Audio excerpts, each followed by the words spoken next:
I'm Jeff Oliverio, and let's queer up the USA view. Kennedy Center falters under Trump's anti-LGBTQ plus grip. Once a crown jewel of American culture, Washington, D.C.'s John F. Kennedy Center for the Performing Arts is now facing a stunning collapse in attendance and reputation, and many blame President Donald Trump's takeover.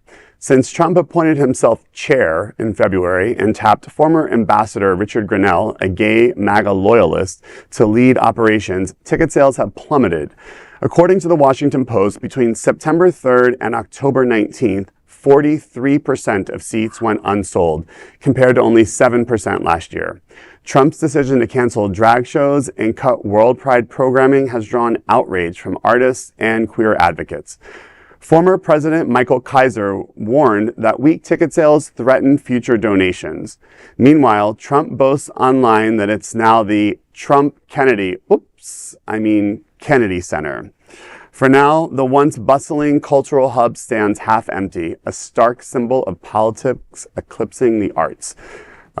This is a tragedy. I'm sure that John F. Kennedy is rolling over in his literal grave by Trump inserting his name into the Kennedy Center. But I know friends that are in Washington, D.C., certainly during what happened for World Pride. I mean, fortunately, they were able to find venues to move some of the events.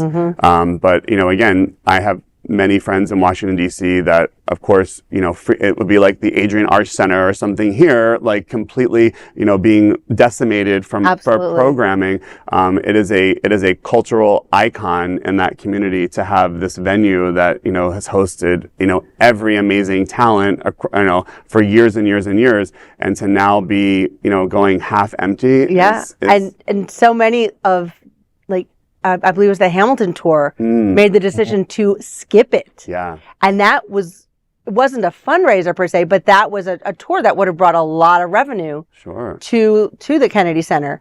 And there was another, was it Les Mis, the production of Les Miserables, where I think 11 of the leads opted to not perform in the production on the performance that the president was supposed to attend. Right? Yeah. And I have a friend of mine who's one of the producers on that tour, and I had reached out to him not realizing the timing of it, and he said, I can't talk right now, there's a lot going on.